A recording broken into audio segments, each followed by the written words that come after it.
Blog Talk Radio.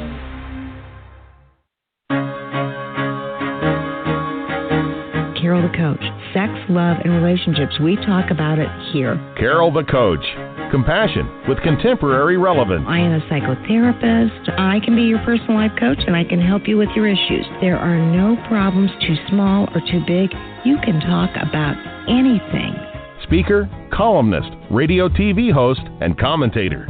Carol the Coach brings messages of wellness and empowerment within reach of everyday people every day. Almost 5 years ago, I lost my soulmate in an accident. He was killed in a plane crash. Life just, for me, has seemed to stop. There are groups all over the city. I teach one. It is a specific way to start thinking so that you shift how you see the world, which then shifts your energy, and then you feel better and you actually see things differently. Carol the Coach. Always available too at carolthecoach.com. Now I've got Russell on the line. I'm 47 years old. I'm a truck driver. I'm married. I have a wife in San Francisco. Okay. I haven't been home in 6 months. My thing is, I don't know if I have a sex addiction or what the problem is. Why do I want what I can't have? And as soon as I can have it, I don't want it anymore. You're right on target when you say, I don't know if I have a sexual addiction. Well, guess what? Yes, you do. And you know what? That's my specialty, Russell. So you're at the right place. Continue. I meet women online, and I'm in a different part of the country. I travel all 48 states, so I love sex. I hear self-esteem issues. You never felt good enough, and you didn't feel like you were getting what you should have then, and you're reenacting that now. Do you want to change that about yourself? You get what you need. Oh, yeah. Hey, happy Memorial Day to you. Can you believe that I am on the air on Memorial Day, taking your life to the next level, educating you about things that you probably need to know about. Hi, I'm Carol Jurgensen-Sheath, a.k.a. Carol the Coach, and I'm glad to be with you tonight. What a wonderful weekend. I'm based out of Indianapolis, and we had the 100th Indianapolis 500. And that is, for some of you that may be in other countries, that is one of the biggest racing events in the world. And to have it be our 100th anniversary meant something special to so many people here in the city. So everybody has been on a high. And you probably understand that. You're pretty aware of things that actually light up that reward center and make you feel good. Now, the good news is we all need to have those things. The bad news is that sometimes something that lights up the reward center can also really take you to shame, pain, and blame. And tonight we're going to be talking with Gary Wilson, and, I'm so excited to have him on the show. Many of you have heard, you know that he has really dedicated himself to educating people as to what porn can do to the brain. Now, being a CSAT, being a certified sexual addictions counselor, one of the things that we really know to be true is that pornography is not detrimental to anybody who views it. Just like alcohol is not detrimental to anybody who drinks it. However, there are certain brains that neurologically enjoy that dopamine high and continue to crave an urge, crave with lots of urges, that experience of a bigger and better high. And if you've got that kind of brain, then porn is absolutely dangerous for you. And you may be addicted to porn. You may not be able to stop. That in itself is a problem. The other thing we know in this recovery field that is if you manifest other behaviors that are deal-breaking, perhaps that has to do with exhibitionism, voyeurism, frauderism, all those isms. Exhibitionism, as you well know, is exposing yourself in public ways. Voyeurism is, well, porn can be a form of voyeurism when you objectify and voyeur certain materials over and over and over again, and it becomes compulsive and obsessive and you can't stop. Or you pulls windows, or you grew up as a kid looking through keyholes to see your sister, to see her friends, to see your mother, to see your father. That's a type of voyeurism. Frotteurism is when you touch people unbeknownst to them. You do it anonymously, and you get a sexual thrill from it. Those kind of behaviors can become sexually addictive.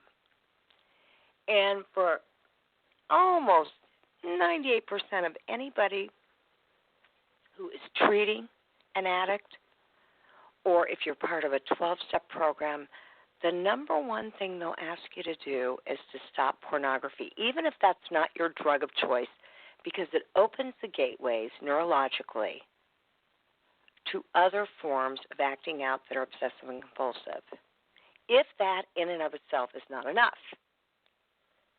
I recently received an email from a woman by the name Karen, and Karen said, "Hi, Carol. My name is Karen, and I am 38 years old." And she says, "I have a real problem, and I wanted to ask you about it." And it really fits into tonight's show because Gary Wilson is going to be talking about your brain on porn. She says, "I'm contacting you about my husband, who is 42. We've been together 3 years, but did not become sexually involved until a year after dating. After I moved in, I found large amounts of porn on his computer. He openly admits that he has a problem and said he would like to stop because he is aware of the problems it has caused us in our intimacy. And for a large degree of people, I got to tell you that it can cause intimacy problems. So, clearly, she says, he allowed me to put restrictions on his phone and computer, but he keeps finding ways around the restrictions. He sneaks around while I'm sleeping or before I get home from work, and he watches porn.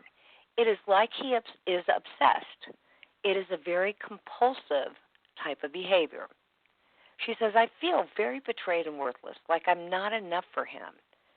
Boy, Karen, that typically occurs for lots and lots of women who feel like they have to compete with pornographic images.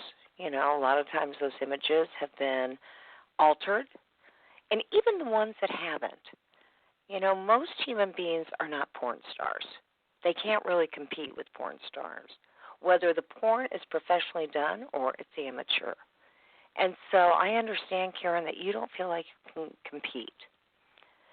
She says, it's caused both of us to have insecurity about ourselves and with each other. We do not have any children. However, we have discussed having kids in the future. But right now, he no longer interests me. I fear it will only worsen once we get older and after we start a family. We decided that he needed help before we could take our relationship to the next level. We are unsure what the next steps are, which is why I'm contacting you. We live in the Indianapolis area and could schedule an appointment, but I'm unsure what your office hours are. Do you think you can help us? Thank you very much, Karen." Well, I got to tell you, one of the things that we're really seeing more and more of is we are seeing men who actually have erectile dysfunction as a result of chronic and compulsive porn usage. And, everybody thinks, well, porn is just something that everybody does. Boys do it, and then they grow up to be young men, and they do porn, and that's natural, and it's normal. And for some, they even say, hey, it's necessary. And we all know that women also view porn. But here's what we're seeing. We are seeing an association with reduced erectile functioning and way less overall sexual satisfaction if you're with somebody who has viewed lots and lots of porn. In other words, there seems to be this neuroscience behind porn addiction. And tonight we're going to be finding out more about that.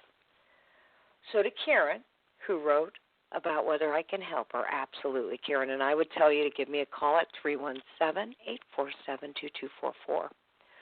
Or you can get a hold of me at sexhelpwithcarolthecoach.com. And I will be more than happy to help you, you and your husband. Because it really sounds like he wants to do the right thing. He's giving you some control so that he can do the right thing. But he does what so many addicts do. This behavior is so compulsive, they look for ways of cheating the system, of getting around it. They don't want to do that, but they don't know how to do it any differently.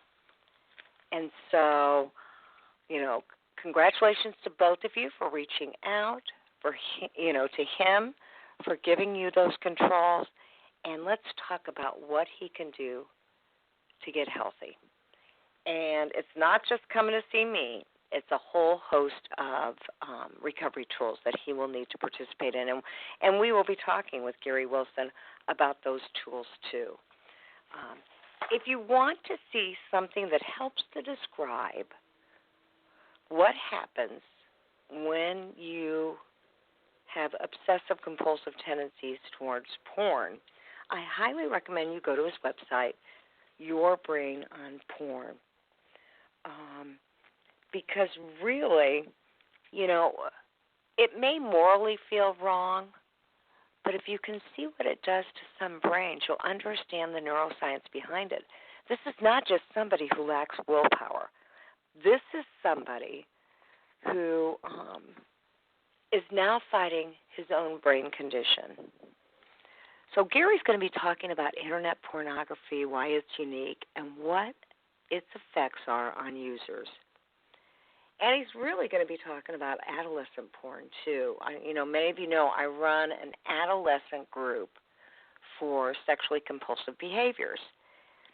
And Your Brain on Porn is one of the videos that I have the teens watch because he does such a good job of explaining exactly what happens to the brain when pornography use becomes compulsive. He says there's a massive informal online experiment going on. Thousands of predominantly young men are experimenting with giving up internet porn due to severe symptoms.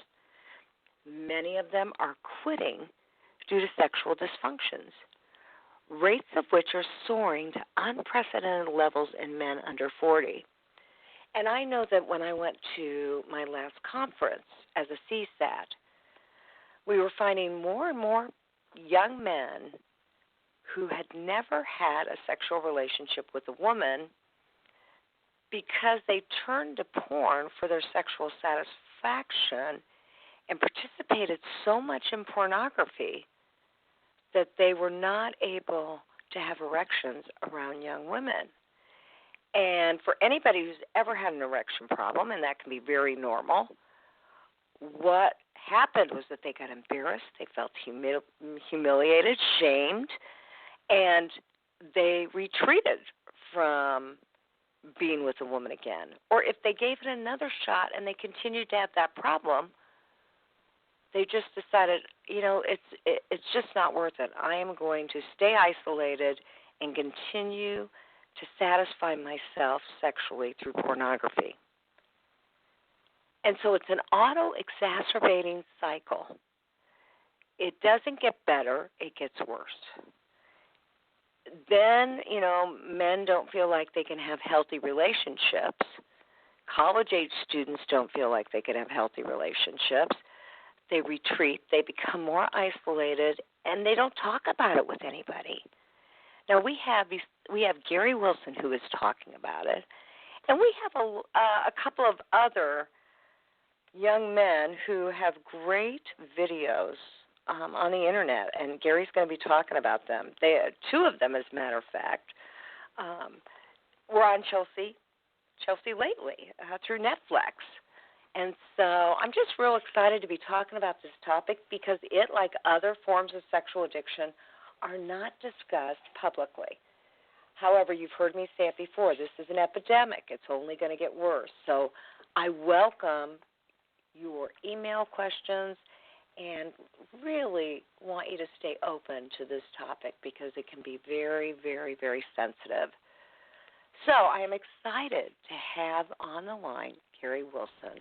And, Gary, it is so nice to have you, especially on a holiday. Great to be here. Yeah. Now, you have really made it your mission for how many years to educate men and women about their brains on pornography? Well, maybe about 6 to 8 years, depending on how you cut it. We first got started in this, and I say first us, my wife and I, back in 2006.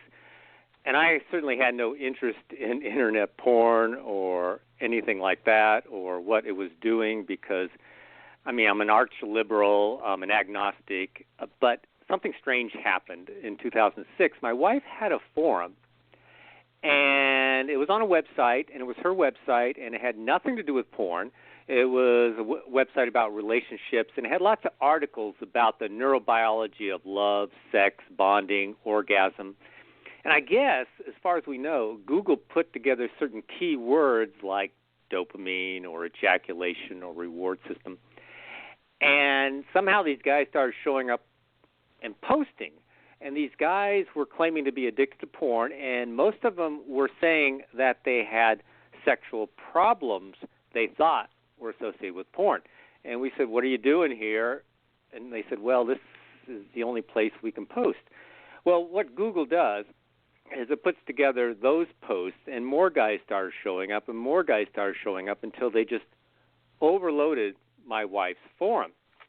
But what was interesting was they were giving up porn for several months, and they were recovering from sexual dysfunction such as erectile dysfunction, chronic erectile dysfunction, low libido, and strange porn tastes that they can only get off to now.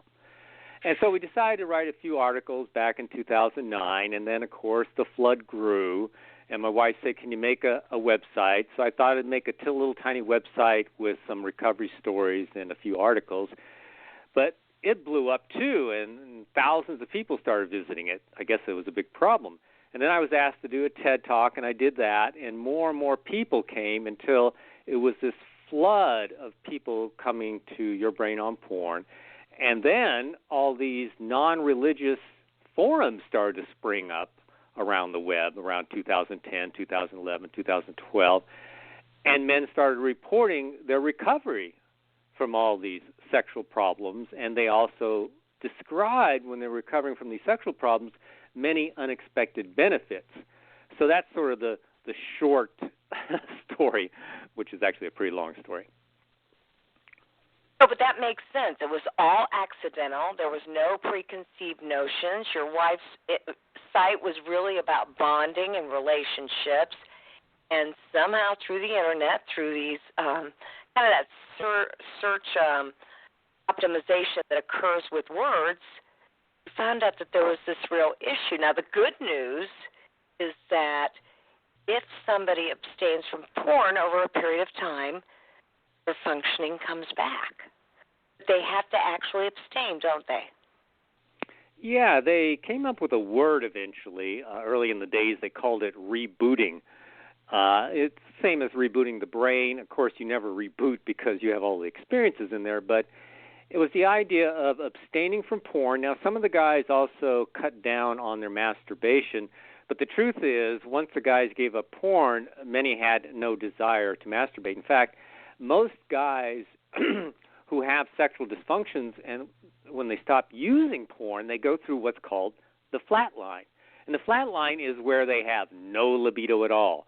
And they actually describe that their penis feels like it's cold, it's shrinking, and they may look at a woman and they may objectively see that she's beautiful, but there's actually nothing going on in their brain. And sometimes this flat line might last for a few weeks, but we've also heard in the last few years it can last for months. So they give up the porn. They go through often withdrawal symptoms, similar to withdrawal symptoms that might occur with some drugs. Those are often occur. Then they have a flat line, and they slowly start to regain their libido, and eventually over time they can have erections without porn and then have successful sex. And that, of course, is the goal. Well, absolutely. How scary for these guys. How long do you think it took them to figure out that there was a correlation between chronic pornography use, chronic masturbation, and erectile dysfunction, lack of libido? Very few were finding out. And I suspect that the vast majority who have porn-induced erectile dysfunction or other sexual problems at this moment do not know. They would often say, I couldn't believe porn would do it. And they would describe their history. And we have thousands of these accounts, recovery accounts, not just, I think I have porn-induced ED, but I recovered from it, meaning I did have it. And they would describe going to doctor after doctor or going to sexologist after sexologist. They're prescribed erectile dysfunction drugs. They don't work. But the meme out there, especially back in 2008, 2009, was there's no way that porn could be sex negative. It's only sex positive. But so most of them did not know, and to this day they don't know. And the reason I say that is because here's a shocking stat for your audience. In the last 15 years, erectile dysfunction rates in men under 40 have risen 1,000% or more. And these are studies. These are not men going to their doctor asking for Viagra. These are cross-sectional studies, anonymous studies, standardized questionnaires, and that rate is only going up in young men. It's not going up in older men. So when I say 1,000%, historically, looking at studies and meta-studies from 2000 and before, we find that the erectile dysfunction rates for men under 40 were between 2 and 3%, consistently. Then in 2009, 2010, some studies started coming out where it was jumping up, and now the rates in the last 6 main studies looking at young men is between 24 and 33% erectile dysfunction rates in men under 40. Okay, so explain to our listening audience why young men as opposed to old men or older men. I think the what's going on is when I say young men under 40 is that I think they just grew up on internet porn. And this is a problem. Absolutely. So, from what, ages 8, 9, 10, 11? Yeah, and you mentioned in your intro about Noah and Gabe, who are on the Chelsea Handler show, and both of them described starting to look at porn at 9, 10 years old. So, of course, it's common. You're interested. You go on the internet now in 2016 and you look up porn. Well, since the adolescent brain, the main purpose of the adolescent brain in all mammals is to rewire itself to everything sexual so that it can successfully reproduce, well, what is the sexual environment for a young man? It's sitting in front of a computer, putting up about 20 tabs, watching hardcore videos, maybe only 3 minutes long, clicking from video to video, often never completing the video, and then while they're masturbating with one hand, while they're clicking with another, they often then decide to click on a thumbnail and go to some genre they've never been before, because you go to something new, it's more exciting, more sexually arousing. So this is how they're training their brains to respond. They're conditioning their sexual arousal templates to everything associated with their porn use. And that would include not only sitting and being a voyeur, but excuse me, got a little allergy, but also the constant novelty, clicking from scene to scene, new genres, endless numbers of porn stars, just searching and seeking, just searching for the perfect scene to end with. all those things are occurring now, and they couldn't really occur prior to 2006 before the invention of tube sites. So I think what we're seeing now is young men who've conditioned their sexual arousal to everything associated with porn, and they're really hitting the wall. Well, absolutely. And so what I really hear you saying, because I work with a lot of older men in their 40s, 50s, and 60s, and they are experiencing erectile dysfunction too.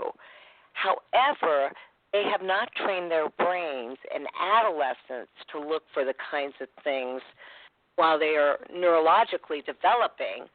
They are looking for the new and improved, the new and different, the new and unique as older men, but it still doesn't have that same neurobiology that it does for adolescents who then grow up to be college students, that grow up to be young men. Correct? So that's the difference. That is the difference. And interesting enough, back when these guys started showing up on my wife's site, most of them were 30 and older, so that was almost 10 years ago. So now they're 40 and older. Mm-hmm. And they would recover in 6 to 8 weeks. I mean, really solidly recover. They would get erections. They'd go back to having sex, and everything was hunky-dory. Then we started to see, starting in about 2011, 2012, young men showing up, 22, 23, and it was taking them longer to recover. And now we're starting to see some young men who are taking up to 2 years to recover. They are not solid, which means if they go back to porn for a little bit, they often then drop back into this flat line, lose their libido. So it's not a solid recovery. So what I'm saying is young men who are at their peak of health at age 22 are taking longer to recover than a man who is 55 who's been using porn his entire life.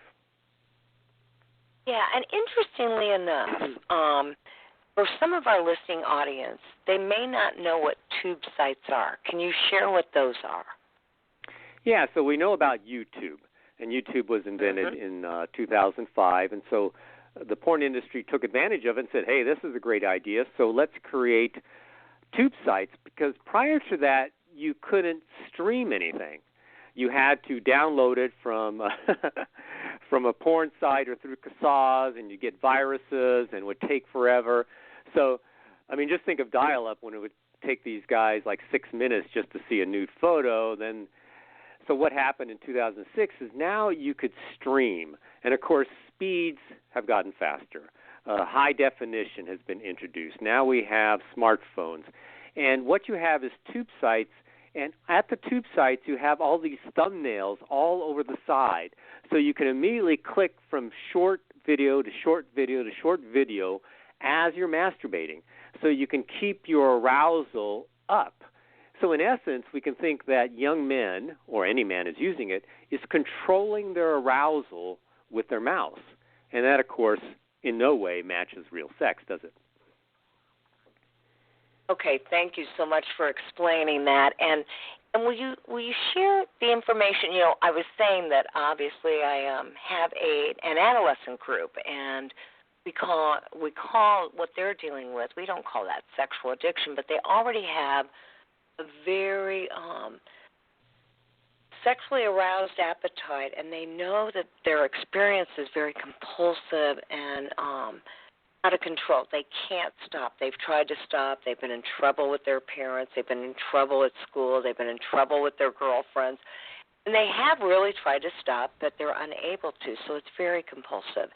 And I've had them watch Your Brain on Porn because you really do such a nice job of educating the average person how this is not an act of willpower or immorality. It is a neurobiological occurrence in the brain. And so can you share a little bit about what happens to the brain as that reward center lights up and creates the arousal template? Yeah, so we have our whole reward circuitry, which are all these complex structures deep in our brain, very ancient, and they're found in all mammals, and they're very similar. That's why they can study rats and mice and monkeys and look at the neurobiology and the neurochemicals involved and transfer it to us. So if we think about nature, what occurs is the first step in addiction is what they call sensitization. And that means that your reward circuit lights up with dopamine to begin with, a neurochemical, a motivation neurochemical, to tell you to go for something. So we've experienced it. You don't have to be addicted. You're really hungry. You're driving down the road and you smell McDonald's, if you like McDonald's, and all of a sudden your stomach starts to growl and you get an urge to go in and go get a hamburger. Well, what it's done is it's activated your reward center and says, go get it. You know, it's been 10 hours since you've eaten. It's time to eat. Well, that's a conditioned response. It means, okay, I smell McDonald's. It's time to eat. Well, what happens first in addiction is you get this conditioned response. It's a Pavlovian response, except it's on turbos. It's so powerful. You've heard the phrase nerve cells that fire together wire together. Well, what goes on in addiction, let's say you're taking cocaine or you're smoking or let's say you're watching porn, the nerve cells that are in the larger part of the brain that are associated with all your memories, the pictures, your feelings associated with using porn, then they connect and wire together and send impulses down to your reward center to tell you to go get it. And as you continue to use, these wiring together becomes stronger. It's as if you're walking through a field of grass, and the more you walk through that field of grass, the more you create a pathway, and it's easier to go through it. And so this is the easy pathway, but it blasts the reward center, and it causes what we call cravings. And so these cravings are very hard to ignore because the reward center is the part of the brain that's really deciding what's necessary for your survival. So it becomes a point in addiction where you misinterpret this because it's blasting the reward center that this is necessary for your survival. Whether it's cocaine or whether it's alcohol, whether if you do become addicted to porn, it becomes porn. So it really overrides your will because you think it's necessary for your survival. That's the first step, and then there's other steps to follow. So you're making it very understandable, and again, that's why this isn't an issue of willpower or immorality. This is something that happens in your brain that then creates those urges and cravings to look elsewhere and to work harder at finding those kind of dopamine highs. So tell me, men in forums are healing from severe symptoms after quitting internet porn. And you've got this thing called the porn experiment, and you referenced that at the beginning of the show. So this porn experiment is really about abstinence?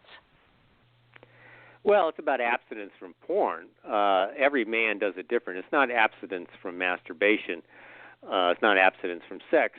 But some guys do it. It really depends on their goals. So some guys, their goal is to often do 90 days and then see the effects. So even though in the beginning, most of the men who chose to give up porn and reboot, they were doing it for sexual problems such as ED or anorgasmia or declining interest in real partners. What occurred with them was the surprise, is when they gave up porn and removed it, many of them started to experience other benefits. For example, concentration improved, ADHD symptoms went away, brain fog went away, they had more energy, more motivation. Many of them report that their social anxiety decreases. Almost all of them report they become more confident and more social. Even some with severe depression say that their depression goes away, their emotional numbness fades. And on, there's many benefits. So nowadays, young men who grew up using internet porn are often giving up porn not necessarily for sexual problems. They're giving it up to see if it has affected them in these other ways that you wouldn't necessarily associate with porn use. So these are This is what I call the other porn experiment, because the regular porn experiment is most of our young generation using as soon as they can start to masturbate or before. But the other porn experiment is these hundreds of thousands of young men who are removing the variable of porn use and then monitoring and describing the results. Okay. So that is truly the porn experiment. And are there ways my listeners could become a part of that porn experiment? You mean the other porn experiment? Well, there's lots of forums if men want to go on forums and write or just peruse the forums and read stories. They can go to Your Brain on Porn. I don't have a forum, but I have collected a lot of material that they could read and look at, and they can look at other stories. The other forums, .com,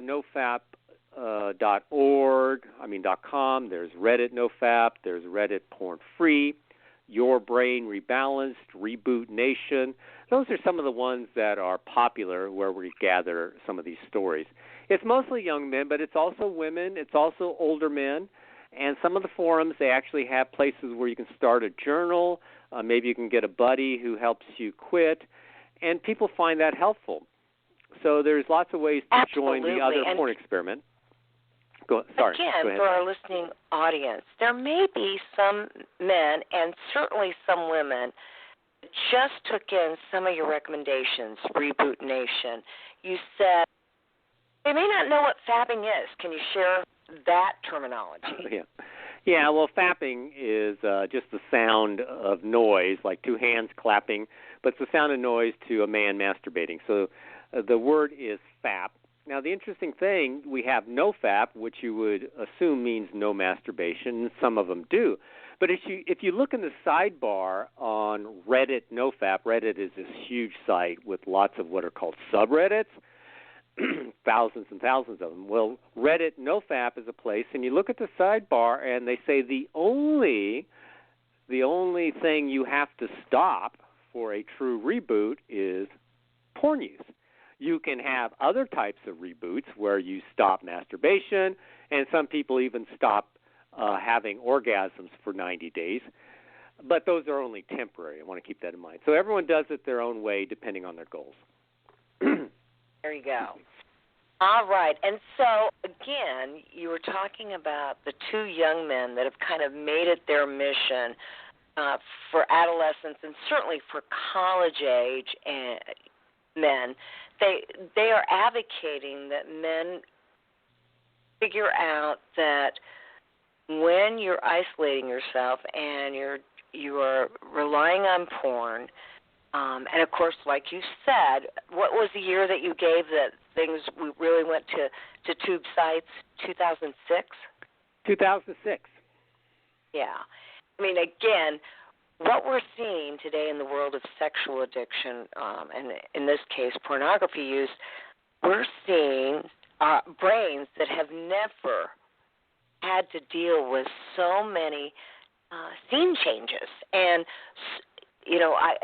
I work with so many older men that their high is not so much pornography, it's seeing what else is out there next. And if you are a 16, 17, 18-year-old young male, you know how to flip, how to get into the thumbnails, how to view 10, 20, 30 different scenarios within seconds. Yeah, and that's what makes the Internet different. So if we think about the reward circuit, and it's supposed to, it's really the place where we decide what we don't and do like. And it's always running, and we're always consulting our reward circuit about what we do and don't like, and we're making choices. And the interesting thing about the reward circuit is changes in the reward circuit is really behind most mental disorders, so it's very powerful, and the reward circuit colors our mood. But here's the interesting thing about how the reward circuit works. We think that, the reward circuit lights up for such things as food and sex and love, but it also lights up for novelty, anything that's new. That was very important in animals to notice whether something was new, whether it's dangerous, or maybe it's a predator, or maybe it's positive, maybe it's a new mate, maybe it's a new food source. But you get a shot of dopamine with novelty. So the Internet is nothing but novelty, and that's why it's so appealing. Think about Facebook. Facebook is nothing but words and pictures. But now there is Facebook addiction. There are studies published on people who have Facebook addiction. It's just words and pictures, but the way it's put together is its endless novelty. This constant searching and seeking also elevates dopamine, as does the anticipation of the next page opening. That ups dopamine.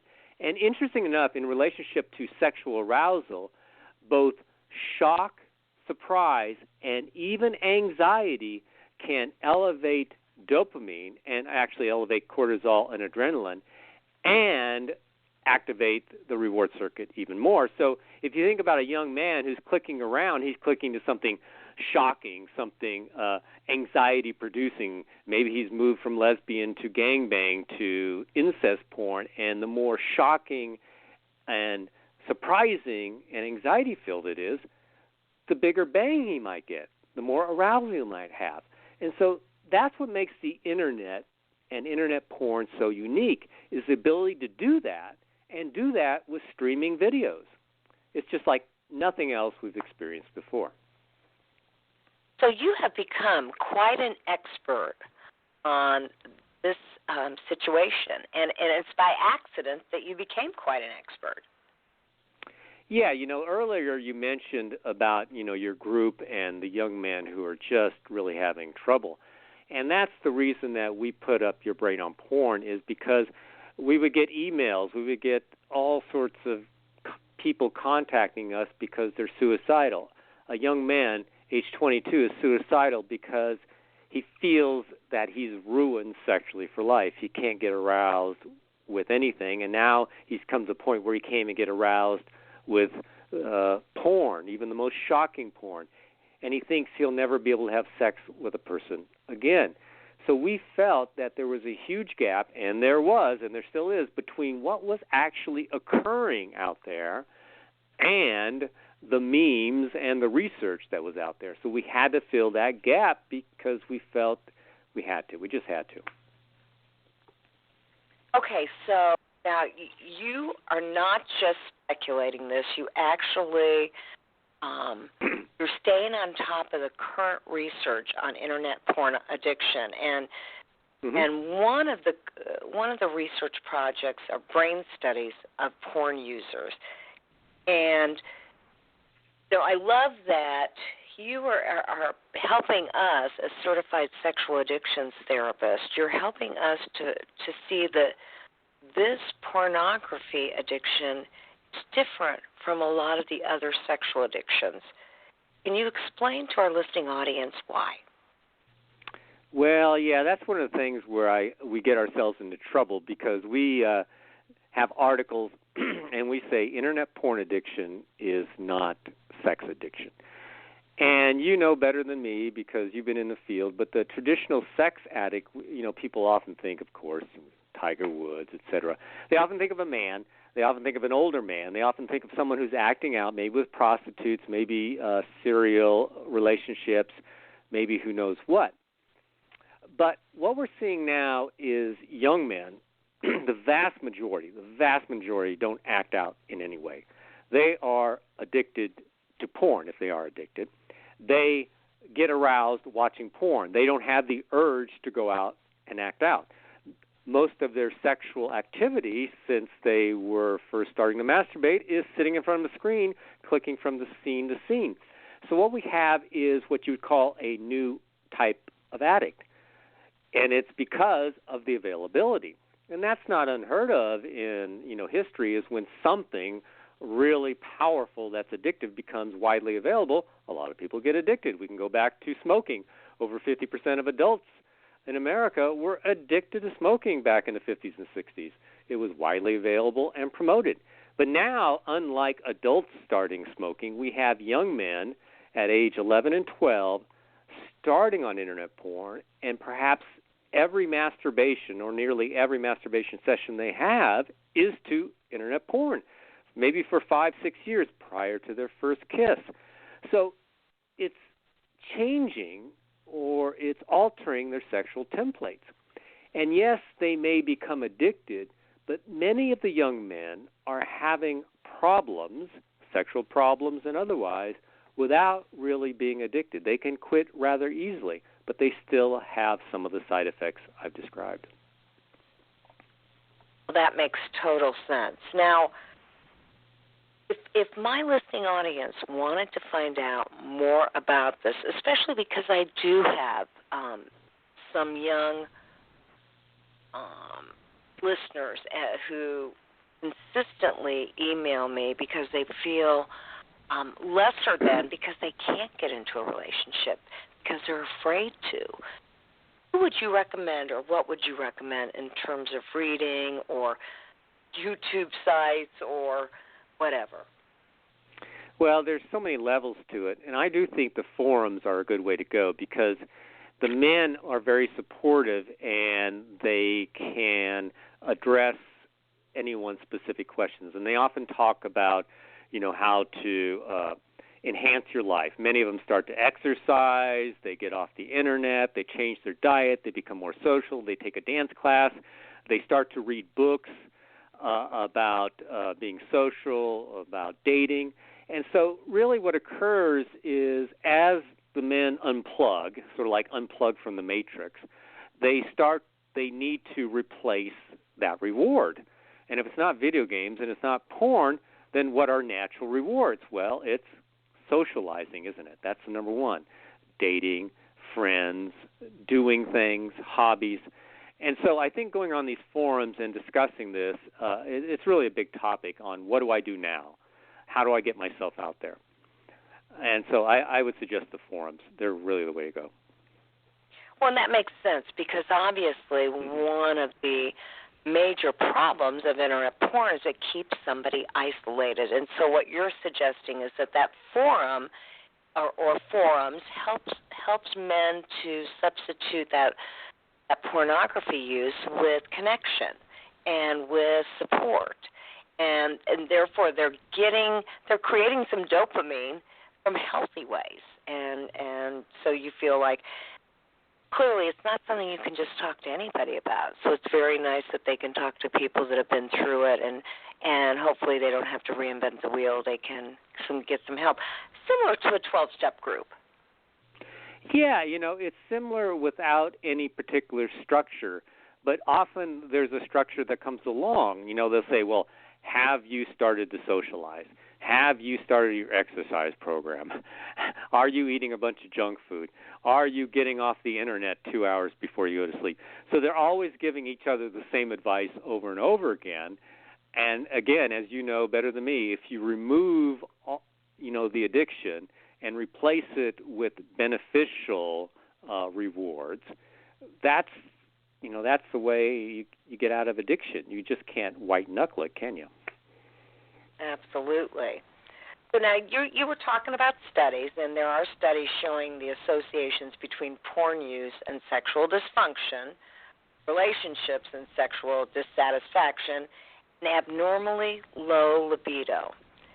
So if I have somebody who has been chronically watching pornography since he was age 12, and it used to be when I first became a CSAT, they said that by the time you were an 11-year-old, you had seen 20 hours of hardcore pornography.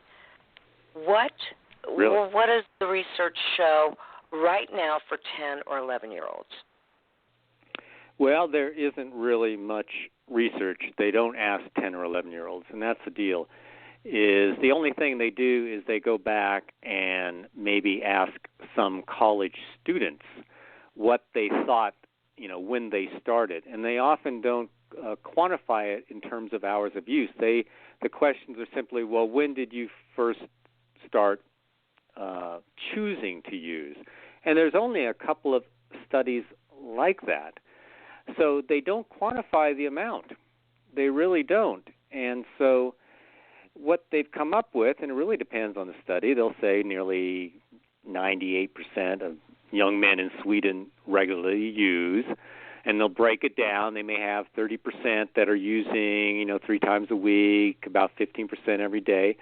But again, who are they asking? They're asking young men who are in a psychology class in college. They're not asking a cross-sectional. And people tend to sort of lie in studies, to tell you the truth, especially young people. It's been well established. So we really don't have good stats on that. And that's where we have to sort of do the interview type, where you'll see where they go in and interview young men. Oh, yeah, I use. So by the time they're in middle school, most are using by 7th and 8th grade, at least occasionally. And I don't know when we're going to have good studies that quantify the hours of use in young people, in people under 18. Well, that's a very honest answer, and that does make sense. So I would suspect that when I heard by the time somebody's 11, they've seen 20 hours of porn, that then was a guesstimate based on college-age student. I mean, that's what you're thinking about. Yeah, and that's the problem. It's just college-age students. And if you ever watched the TED Talk by Philip Zimbardo, The Demise of Guys, he points to the fact that a lot of young men aren't even making it college. So now we have 60% females in college, 40% males. What's happening to them?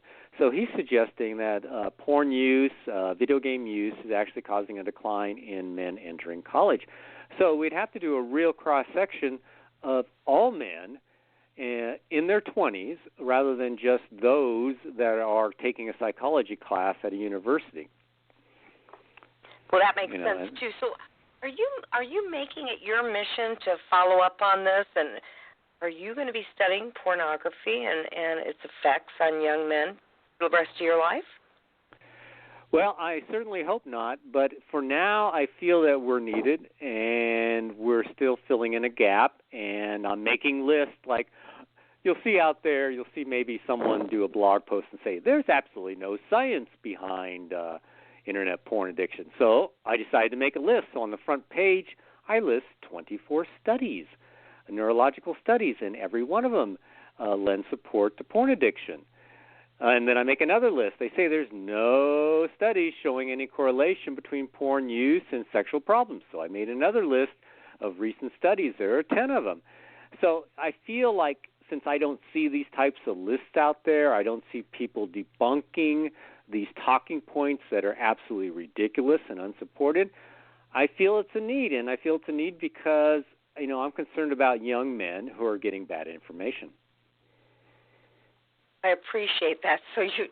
So you're not committing to doing this for the rest of your life, but you're definitely committed to helping people to understand there is research out there, that there are neurobiological effects to this, and educating people. I mean, recently had posted something, I think it was through Twitter, and it was Chelsea Handler interview on Netflix. Now, you have to be a Netflix user to be able to see that, but on your site, you posted about a minute and 50 seconds of conversation between two young men. Give us their names because they both have done internet education. Noah Church is one. Yeah, so Noah B. Church is one. He has his own YouTube channel, lots of great videos. He did this fantastic talk, about 20 minutes long. It's on the front page of my site, yourbrainonporn.com, in the right corner. The other one is Gabe Deem. He's done many talks. He's been on TV, on radio also. He also started a recovery forum called Reboot Nation. And so both of them, because they had severe porn-induced ED, and it really affected them negatively, and then they recovered, they felt they had to get the word out. And just think how brave it is. No man wants to talk about the fact that he has erectile dysfunction.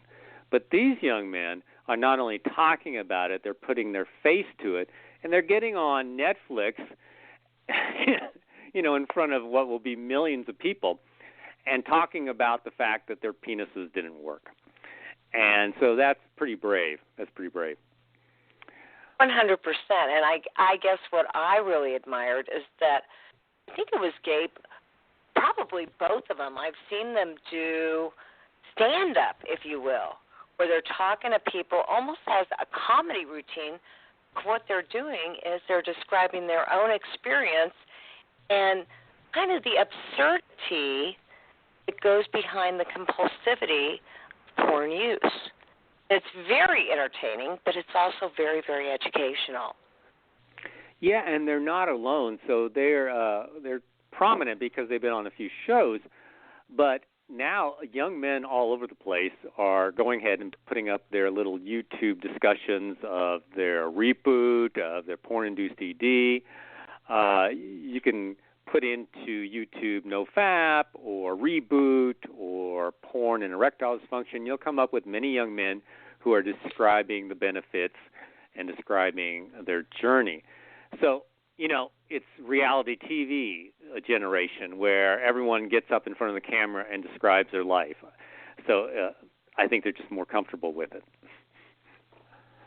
100%. Now, as we begin to wrap up tonight's interview, what research would you like to see done so that, we as CSATs can advocate for that in the world of sexual addiction?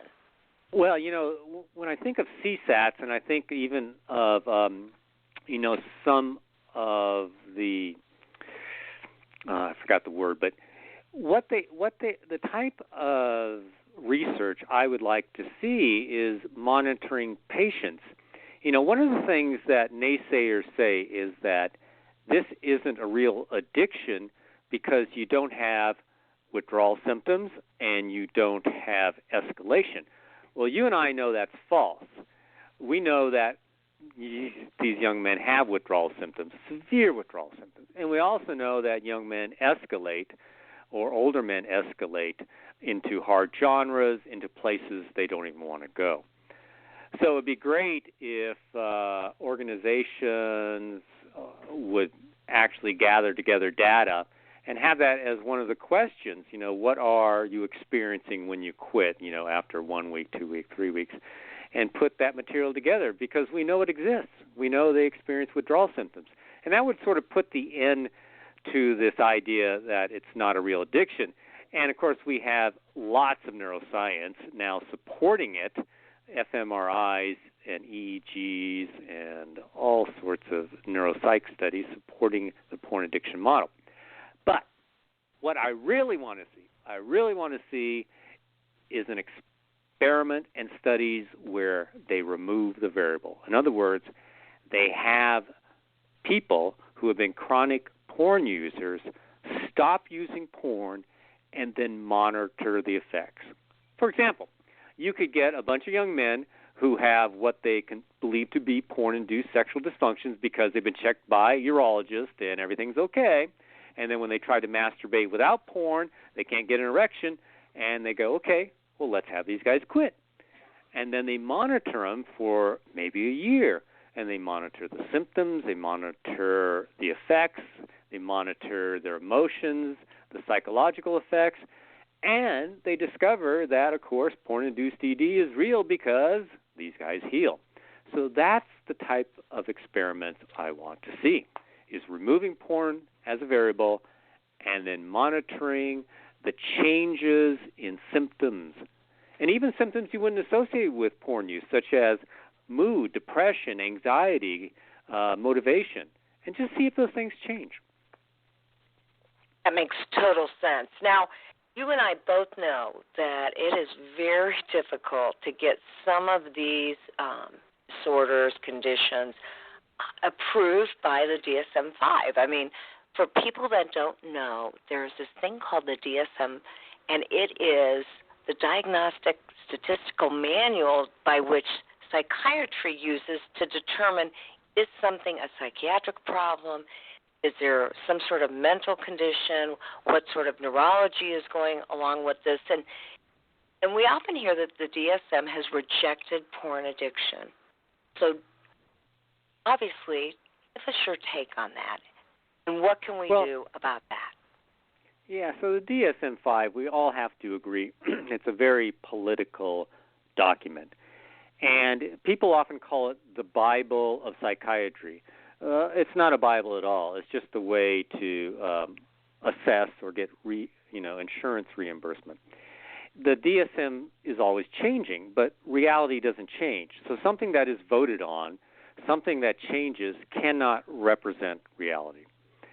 And the National Institutes of Mental Health said back in 2012, 2013, when the new DSM-5 was coming out, that they are no longer going to fund research based on the DSM-5 diagnosis, that they are not scientifically or biologically based diagnosis. In other words, they're basically saying the DSM-5 is close to pseudoscience. It's just not up to snuff. So let's not say that the DSM is the Bible. And in fact, it's just for the APA. It's just for the U.S. I would encourage anyone to go read an article, and it's by Richard Kruger, who is actually on the DSM. He's on the committee about sexuality, the committee that supposedly rejected porn addiction. Well, what the committee did was they rejected hypersexuality. Porn addiction was never considered. So I would like to see porn addiction as a subcategory of internet addiction, just like Todd Love described in his paper, and have it be separate from hypersexuality. I don't like the term hypersexuality. It doesn't really describe the condition and assumes that conditions are pre-existing. Now, what I would suggest is the ICD-10, which is soon to be the ICD-11. And there's an article called Diagnosis of Hypersexual or Compulsive Sexual Behavior Can Be Made Using the ICD-10 and the DSM-5 despite rejection of this diagnosis by the American Psychiatric Association by Richard B. Kruger. It came out last month. It's in Addiction Journal, so it's in a journal. And he's basically saying, hey, you can diagnose it. Here's how you do it. You can diagnose it with the DSM-5, and you can diagnose it with the ICD. And the ICD is by WHO, World Health Organization, and it's their version of the DSM. And it's accepted throughout the world. So in essence, it supersedes the DSM. So all of this, getting caught up in what the DSM does is really not good. It's really not the Bible. And he also said, he said that sexual compulsive behaviors is being considered for the new ICD-11 that's going to be published in 2018. So I would suggest that article by Richard B. Kruger, and I think you'll get a different picture on the DSM and where it stands, and really its validity. That is an excellent place to end. So for all of our clinicians who are listening, again, that's Richard B. Kruger. Look for his study that came out, you said last month? Last month in Addiction, the journal Addiction, Richard B. Kruger. All right. Yeah, Gary just Wilson, a comment. Thank you so much for helping to educate the listening audience. This is a big issue, and it's so sensitive because men don't want to talk about it. And, you're dealing with it from an adolescent, young man standpoint.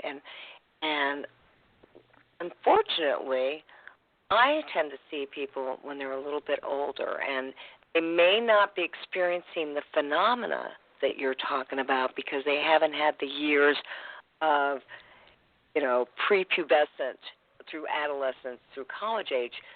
But this is a big issue for anybody who overstimulates with any kind of pornography on a regular basis. So thank you so much, and I hope to talk with you again soon. Okay, thank you very much. All right, you have a good Memorial night. You too. Bye-bye. Bye-bye.